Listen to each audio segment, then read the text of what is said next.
You guys understand the importance of social media content, right? Right? Like, do you really understand how powerful social media content in today's world can be? I know you hear it from my team and I all the time, which is why I wanted to bring on an active 8-figure roofing company owner to talk about how he has built up a very successful roofing company in just 4 years by posting every single day on social media to build his brand, to become omnipresent, to generate 6,000 leads last year, and to build a $12 million residential retail roofing company on the back of social media content. You really like this guy. A lot of you know him. Jason Payne of State 48 Roofing out in Arizona has tremendous energy, extremely driven, smart individual, great leader, runs a great company, and I am honored to have him on the Nailed It show today to share with you guys some of the things that he has put in place in terms of building his team, investing in the future in social media marketing, calendar management, making the time to make all of this happen to build this business. So I think you guys will be happy with this episode. You'll get some nuggets out of it that you can implement right away inside your company to create more opportunity moving forward. So without further ado, let's dig into my conversation with Jason the Roofer.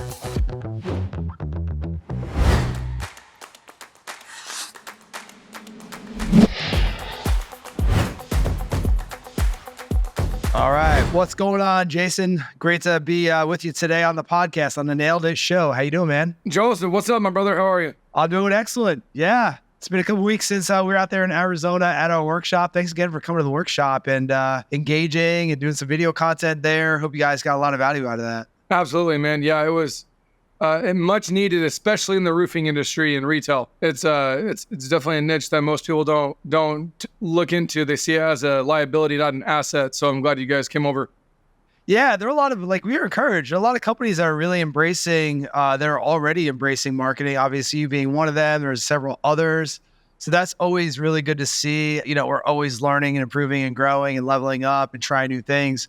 But there are a lot of companies that had a lot of good stuff going on. So that was encouraging for sure. So we'll get into marketing a little bit, of course. That's, a passion of, I think, both of ours. But give the audience a little bit of a background as to who you are, your company, however deep you want to go with that. Just kind of, give us a snapshot of what you're all about. Yeah, so I started in the roofing space in 2010. My uncle owns a roofing company here in Phoenix as well.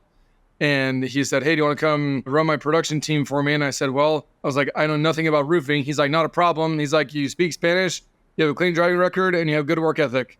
You're hired. I'm like, sweet. So $14 an hour in 2010, I started in the roofing industry and put my head down in production, that entailing, doing takeoffs, to ordering materials, to dispatching crews, to all that fun stuff, right? Quality control, and did that for 5 years, and then jumped into sales.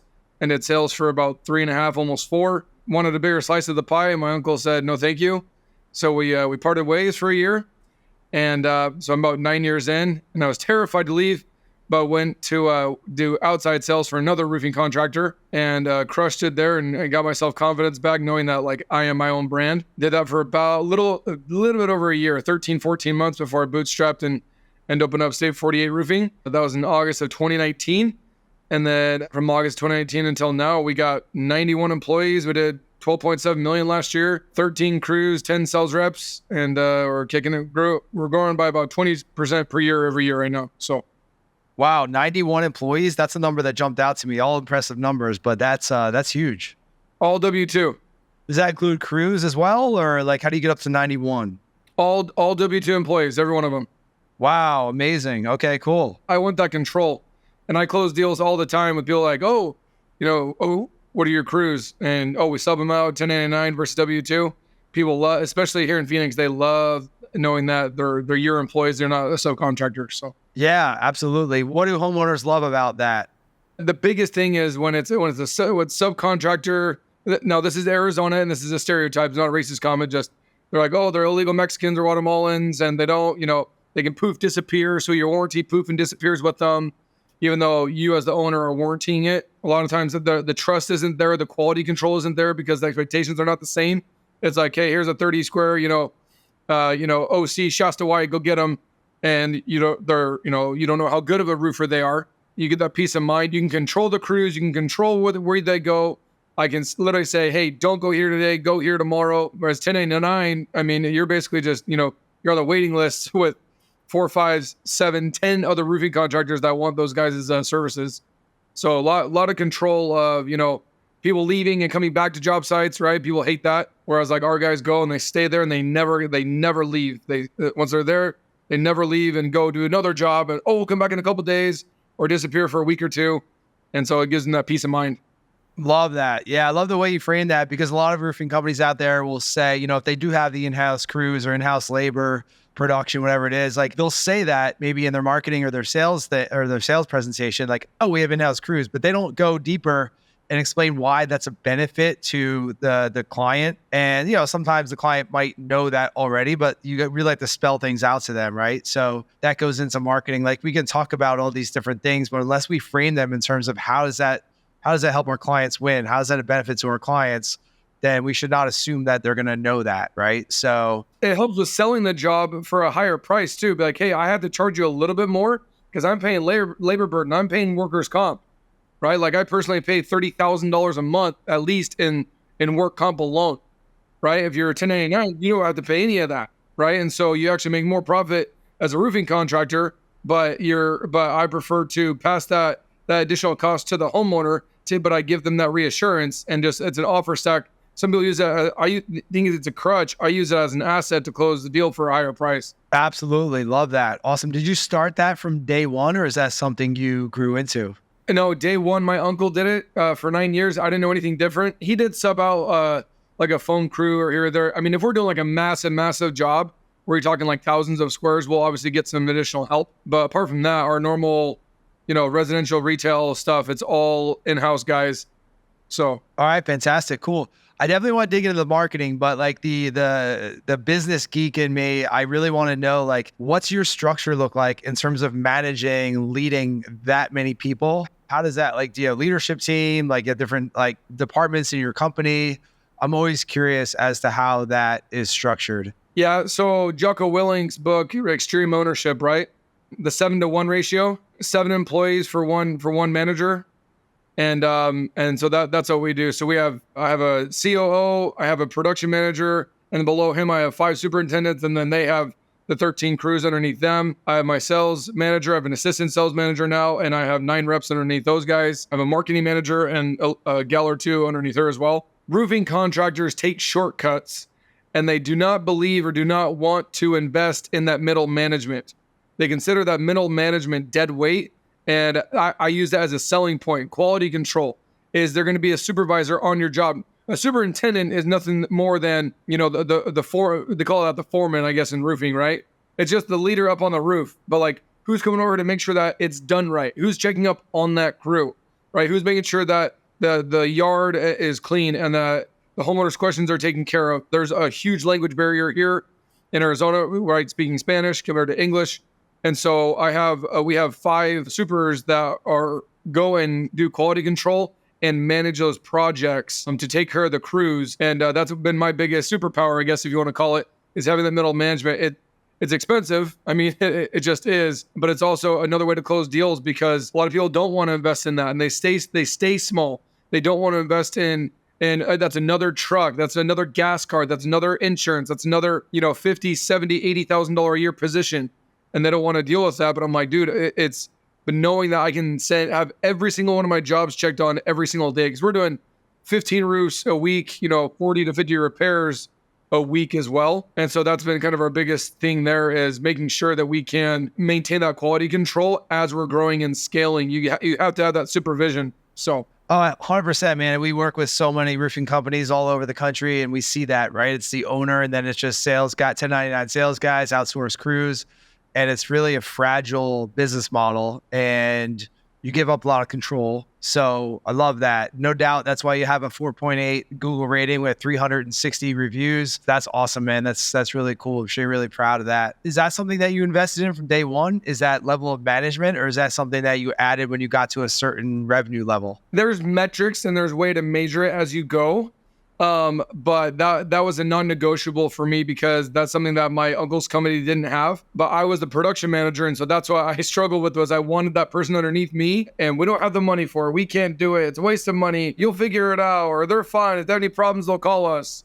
And I'm like, no, you can't do that. So, and what the other part too is, you have to believe in your people and listen to your people when they need help, right? And so after a certain number of hours or energy, their efficiency, their quality, their productivity just tanks. And everything around that tanks, including the crews, the customer service, the quality control, everything around it. So they can only hit X percentage of energy and hours in a week before they feel overwhelmed, the burnout feel, right? It's not that they don't like what they do. It's not that they're not working hard. They just have so much on their plate, they can't do it all. So you have to be able to willing to separate that money and allocate that additional energy and those additional hours to, like I said, a supervisor to run around and dumping the trailers and picking up the materials and doing final inspections, all of that stuff. And you create it all into one. And now your manager likes you. Your manager likes you. Your manager loves the feeling of it, right? And he feels supported. Now he wants to work even harder. And he feels that, the owner has his back, not just like, hey, you're thrown to the wolves type of feel. And and it comes out of my bottom line at the end of the day, right? Like, it's literally my profit. But dude, scarcity mindset does not exist at Save 48 Roofing. We're going and crank.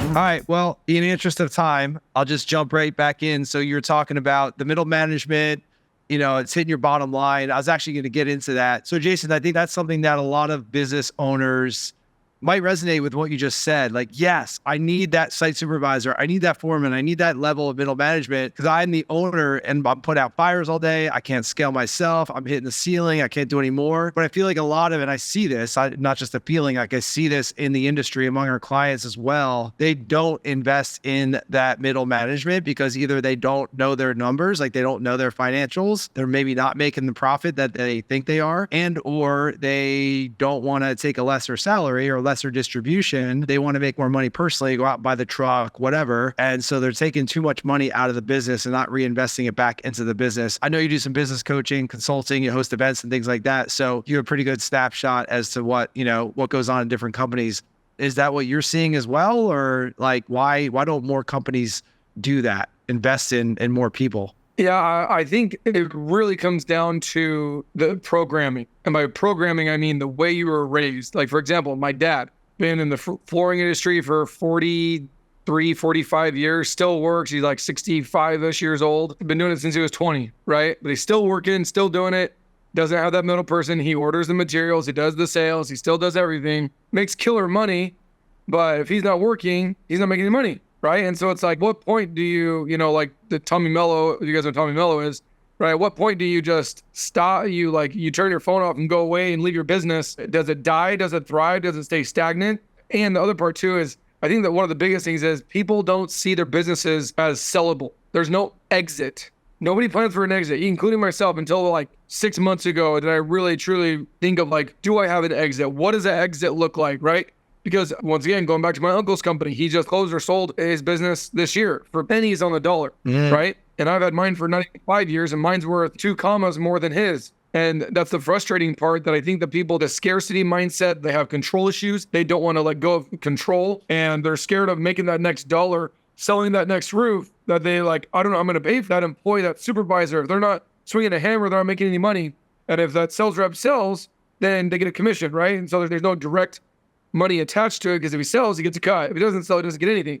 Piecework guys, right? Just like your crews, if they're piecework, you sell them, and if they sell, then they make money. If there's no roof for that day, then you're not out any money. But that middle management is a guaranteed set dollar, paycheck every Friday. And some people just freaking have anxiety attacks about it. And I'm like, dude, think 5 year. Think down the road. Where are you going? How big do you want to get? What people do you need to have in place in order to get there? And people don't think how far they need to go and who needs to be on the bus, right? You have a bus of, 12, 14 rows. It's like, okay, how many people do I need to get to where I want to go? And they don't even know that. And so they don't even know how many people they need to have. And they just see that middle management is just dead weight instead of, no, those are the people that are going to run it, while you're fishing, while you're on vacation, while you're maybe doing consulting, maybe you're starting another business or you're opening up a different market. You've got to have people that'll be there day in and day out to help keep this train going while you're, as a business owner, right? You're the visionary. You've got to keep doing that. You can't stay in the mundane day-to-day stuff. Love it. Yeah. Most companies don't, most leaders, most owners don't have long-term vision, and they're just like operating day to day. I've been there and done that, right? So now I know how I need to kind of play in both areas, that long-term and then the short-term as well. But most companies don't have that. And then like, you're talking about investing in overhead, in management overhead and people where they're getting a paycheck every Friday, regardless of whether you sell anything that week or not. What gave you the confidence to invest in those people, knowing that you'll be able to continue to make those sales and pay for them and more? Yeah, well, one of my mentors, Grant Cardone, talks about that, right? There's never been a shortage of money, ever. So like, what are you worried about? Who's got my money? Like, dude, the government can't shut you down. So it doesn't matter who's in the Oval Office. It doesn't matter what the interest rates are. Like, roofing is never going to go away, and you can only neglect it for so long, right? They did a study, it's probably been almost a decade ago, but they said $450 million of residential re-roofing is done in Phoenix every year. In Phoenix, no commercial, no new construction. So no tract work, no commercial. Residential re-roofing, asphalt shingle, concrete tile, $450 million every freaking year. Like, you need to go put yourself out there and get that omnipresence, right? You need to go get attention and go ink some deals and stop thinking small. Boom. I knew you were going to go there. So I wanted to transition into marketing and branding and content and all that. So that's it. I mean, that's not the only answer. Of course, there's so many parts that go into building a business, but like, if you do not have eyeballs on your business, as Tom Reber would say, like if you're not getting your brand out there and doing marketing, then yeah, you don't have that predictability of like, hey, I'm going to have leads, appointments, and sales week over week. There is no predictability. So there is a ton of anxiety. And then you're holding on to your cash because you just don't know where your next opportunities are coming from. Let's transition, talk about the role that marketing has played into your business and has produced the success that you've had so far in a short few years. Yeah. So we generated 6,000 leads last year. And what it comes down to, at least for me, was more of most roofing contractors were roofers first. They were swinging the hammer, they had the nail gun, they were spraying the foam, they were doing whatever part of roofing they came, even if it was just management and supervision, they were never a business owner and then was a roofer. I did. So I guess that's what one of my blessings, is I didn't grow up swinging a hammer and spraying the foam and doing the coating and put on the tile. I never did that. And so my mindset was always the back end of it. Like, I need to be generating leads always in order to generate revenue, right? And whoever generates the most leads wins, in my opinion, or at least gives you the best opportunity. Because I don't care if you're an assassin sales rep, if you don't have any leads, like you're going to starve, right? So you got to get creative. And so that's kind of one of my biggest things is, dude, Facebook and Instagram. In 2010, maybe 2011, I was talking to my uncle and my cousin. I said, hey, this thing called Facebook, right? Instagram didn't own Facebook yet, or vice versa. But this Facebook thing, this Instagram thing that's coming out, TikTok, I don't even think was here yet. And I was like, hey, we need to do this pictures and cameras and videos, online stuff. We need to start doing that and putting it out everywhere. Don't forget, this 14 years ago, not 4 years ago, not 4 months ago, right? And they're like, no, it's dumb. It's not going to work. Not for us. We're not putting any money into it. If you want to do it, go do it yourself. And that day, Jason the Roofer, the Instagram handle or Facebook page was established. And I didn't know anything different. I just literally grabbed my iPhone 3 at the time or whatever it was, right? And said, hey, my name's Jason Payne. I do roofs. If you have a crappy roof, call me. And I did that over and over and over again for 14 years. And now I have over 6,500 posts just on my personal Instagram page. And I don't have a social media team. I post my own stuff, my own company page that I have a team that does that. But I post all my own stuff from my own iPhone. Nice. I love that. So I'm sure you have like editors and guys doing your videos and things like that, right? But you're doing the posting? Yeah. But even then, when you go to a job site and you get up on the roof, I'll take that video and I'll throw captions on it and I'll do a Facebook Live and I'll walk around the roof and say, hey, what's going on? Mostly from my events and my podcasts, stuff like this, they'll chop it up for me. But the thing is, like, if you guys know who Brad Lee is, Brad Lee talks about posting 4 times a day. And if you're a roofer, becoming a business owner, social media was just for, watching TikTok videos or looking at hot chicks or posting about your camping beer extravaganza that weekend. That's basically what your social media looks like. And I used it as a revenue generator and as an attention getter. We generated $3.1 million of gross revenue from free Facebook and Instagram posting last year. How do you track that? That's an amazing stat, by the way. How'd you look at that? So go to our website, state48roofing.com. You fill out a form, and on the bottom it says, hey, how'd you hear about us? And there's a button that you click. There's, probably 10 different options. And one of them says Facebook or Instagram. Nice. Yeah, you got to track it. It might be more, it might be a little less. I mean, give or take 10%. So it's 3.3 or 2.7, but it's the number we popped out to us last year was 3.1 million. Yeah, I mean, you got to do your best, right? People ask that all the time. How do I track this stuff? Well, like the bigger your brand grows and the more omnipresent you are, it becomes a little bit more difficult to track, right? They're seeing your vehicles, they're seeing the black and green.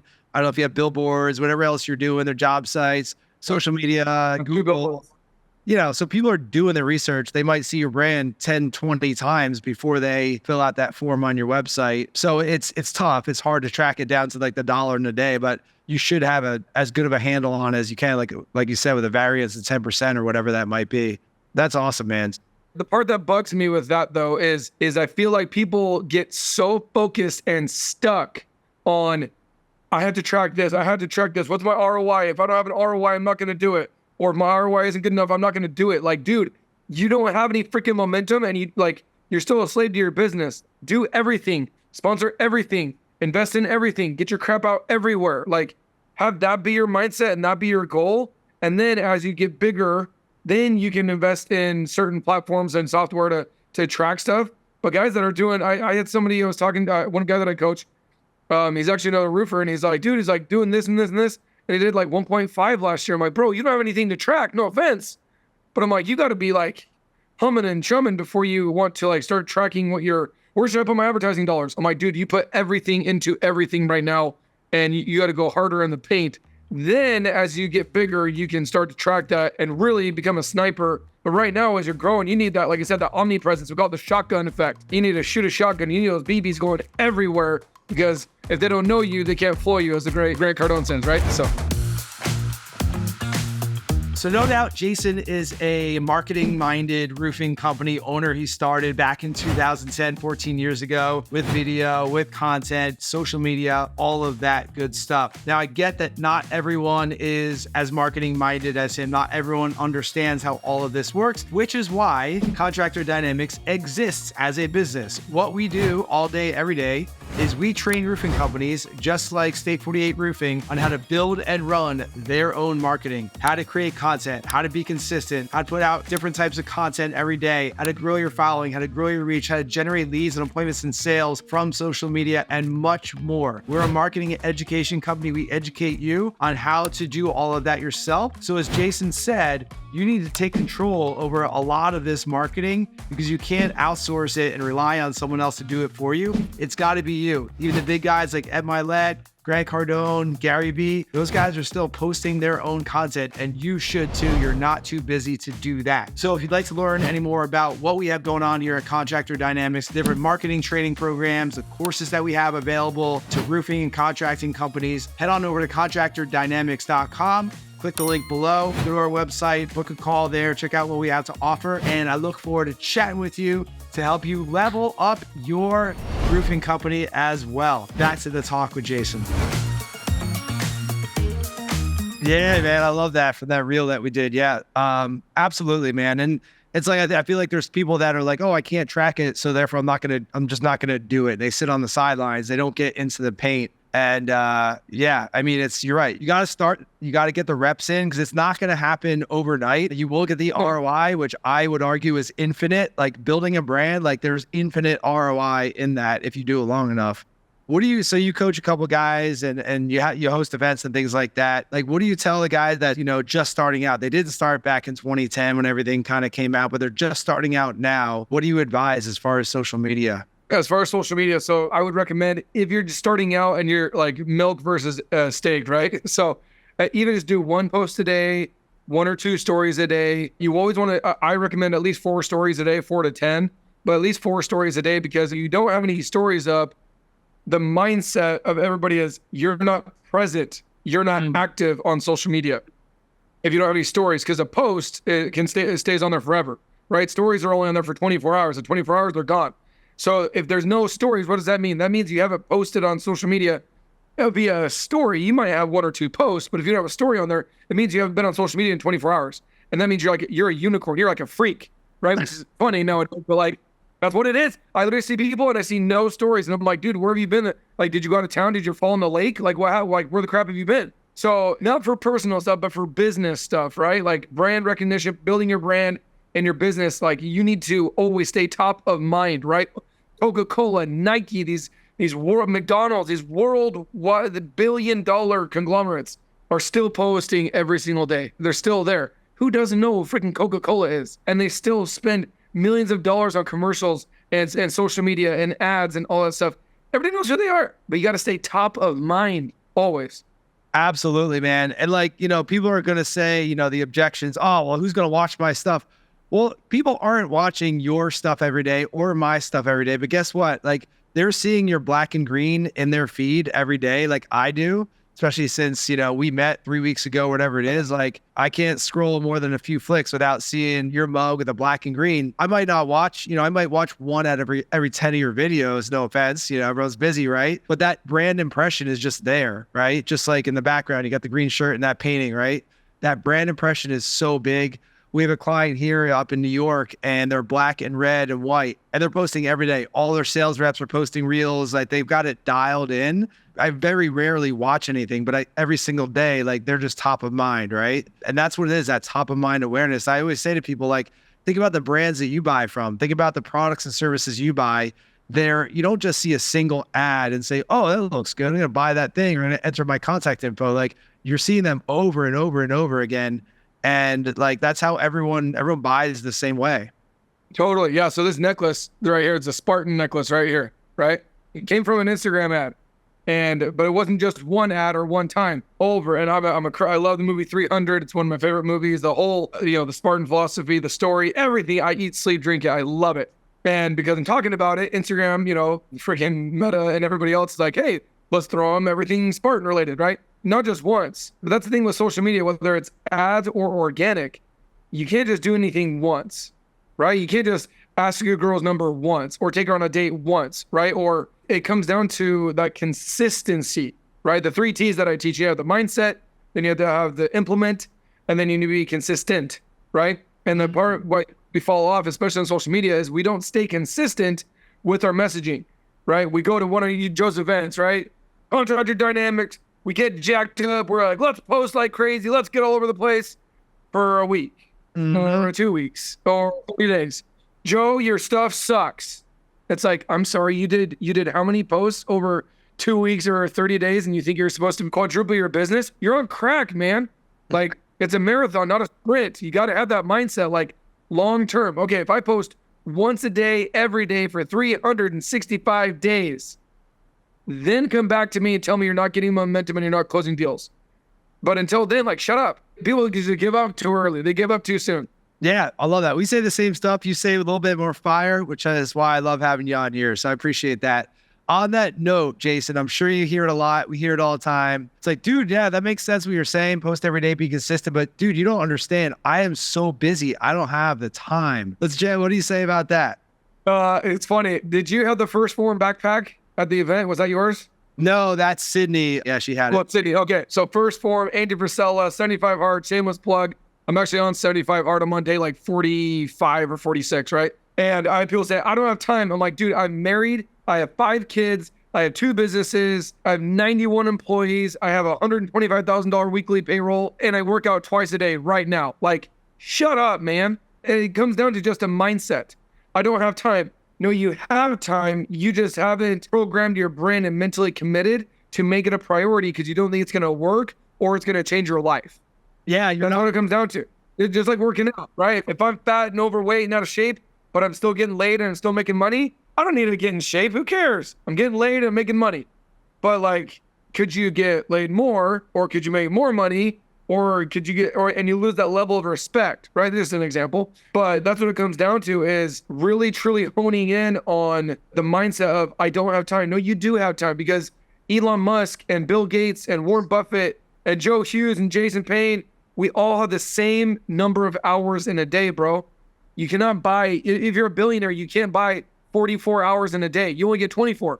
Grant Cardone only gets 24, right? Alex Ramosi gets 24. Our superintendent, my wife, only gets 24 hours in a day.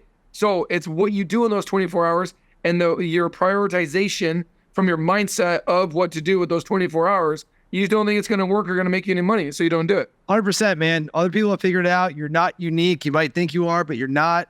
Get out of your own head. Get out of your own way. If you need to get in a mastermind or hire a coach or just go pick someone's brain that you respect. I hate that term, pick their brain, but just go learn from them, ask them some questions. And a lot of it might come down to what we went through at the beginning, which is hire some people to take some things off of your plate, right? So, marketing is not the cure-all for a business, right? But it is a big domino that has a big effect, right? So for example, you're building your brand, you're marketing, you're getting consistent leads and sales and appointments. Then with that consistency and predictability, then you can hire, so you can delegate things off your plate so you have more time to elevate and be that leader, produce more content. But it all goes together. There's never just one thing in business, but you've got to figure out a way to make it happen. I mean, we see it.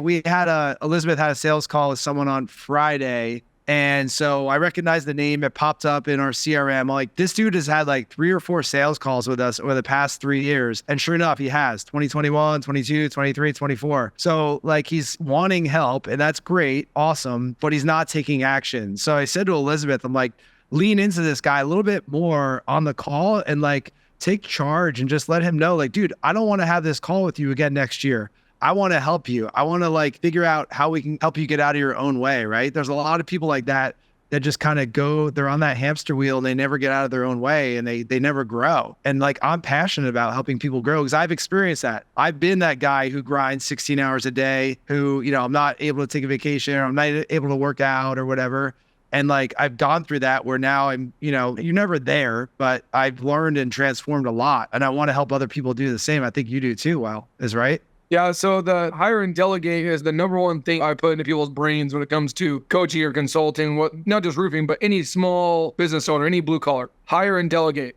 And I won a Skype with Grant Cardone 5 years ago before I started my business, maybe 6 years ago. And he said that your only 2 things that you focus on and the 2 things that will keep you in business forever are marketing and sales. Because if you have marketing, you'll generate leads. If you have sales, you generate revenue. You have enough revenue, you can do whatever the hell you need to. Because the revenue will give you the opportunity to delegate and hire, right, those tasks. But if you don't focus on marketing, you don't focus on sales, and you're all about ops and admin, all the other stuff, you don't have any revenue.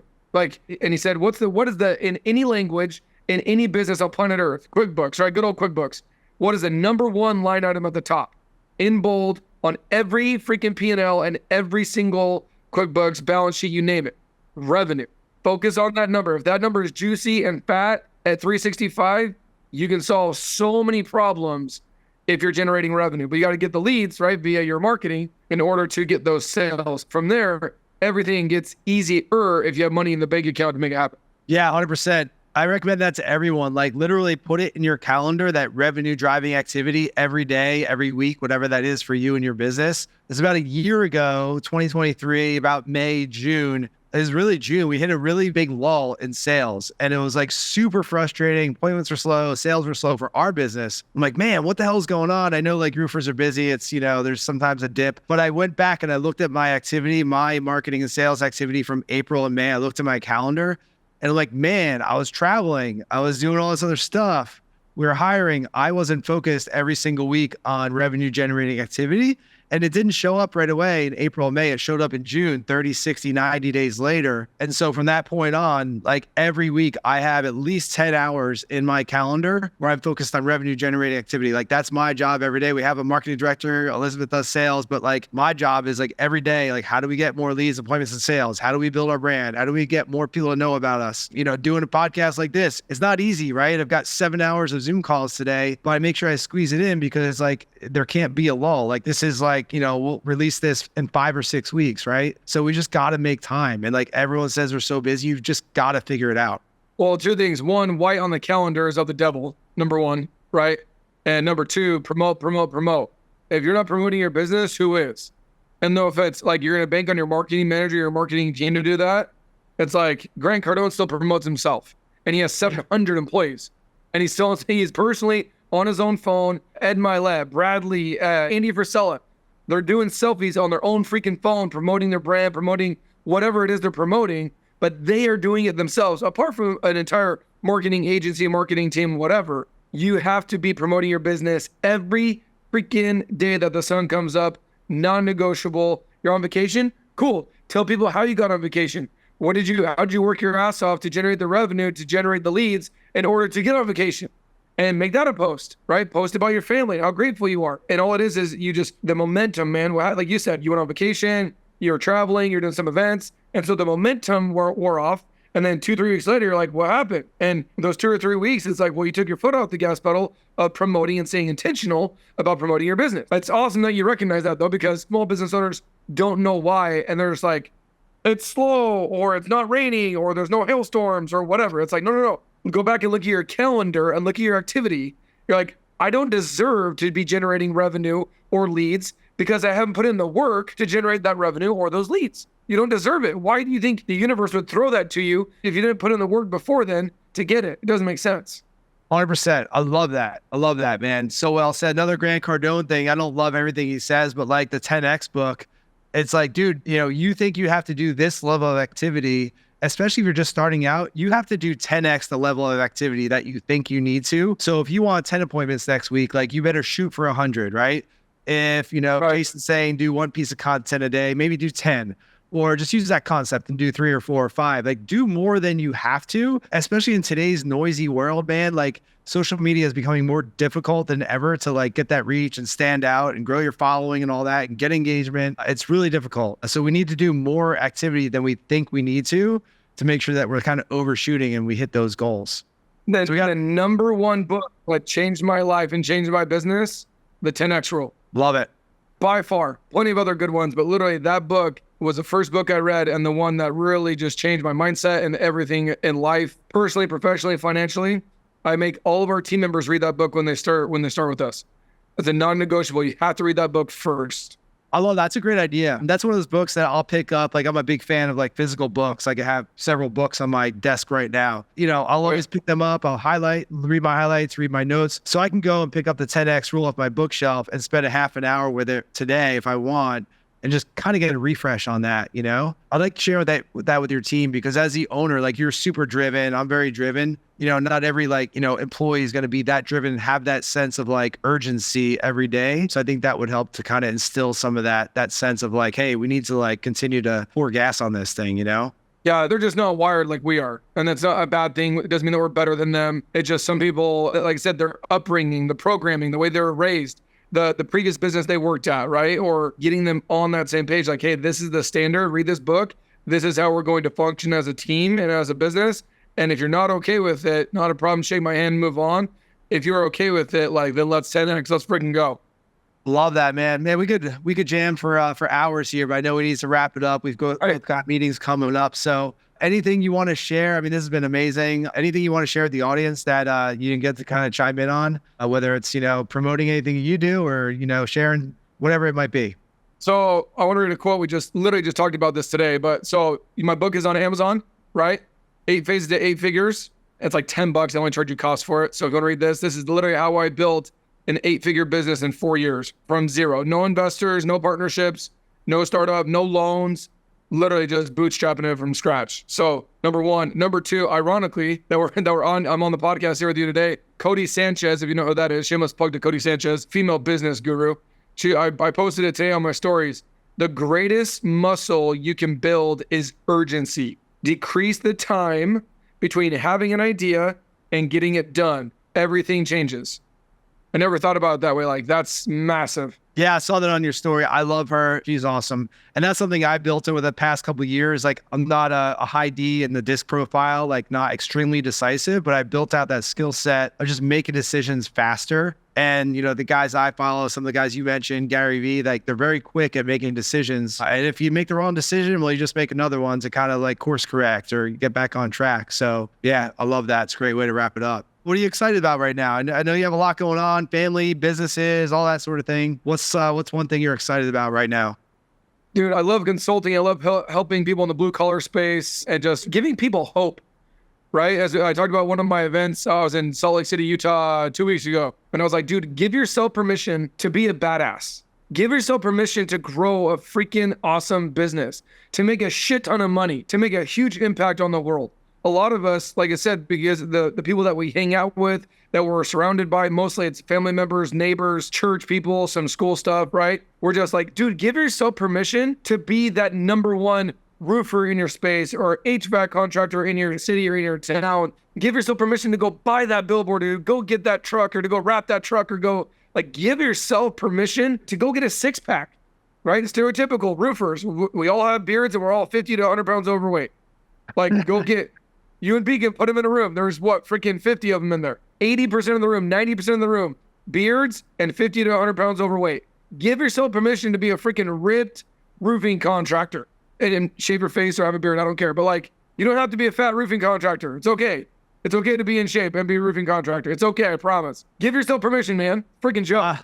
Let's go. I'm fired up, baby. Let's go. Yeah. And you have the time. Jason's got 2 businesses, he's got 5 kids, 91 employees, and he's still doing 75 hard, which for those of you who don't know is many things during the day, including 2 45-minute separate workouts. And this guy's getting all done. So, man, I'm fired up. So great to catch up, my man. Thanks for sharing. Thanks for pouring into our audience. And I'll let you know when this is going to be published in a few weeks so we can share it out and get more attention for our brands and educate some more folks. Yeah, Joe, when you want to get a good sunburn, come to Arizona. We'll hook you up. Oh, yeah, absolutely, man. Well, speaking of our events, we are talking with Beacon now about doing the next one in Salt Lake City. So you just mentioned that. So we're in the works on that. So I'll keep you posted if you want to spread the word or come back to the event. Yeah, to educate more people. So appreciate you, man. Hope you have a great rest of your week. And we'll talk to you soon.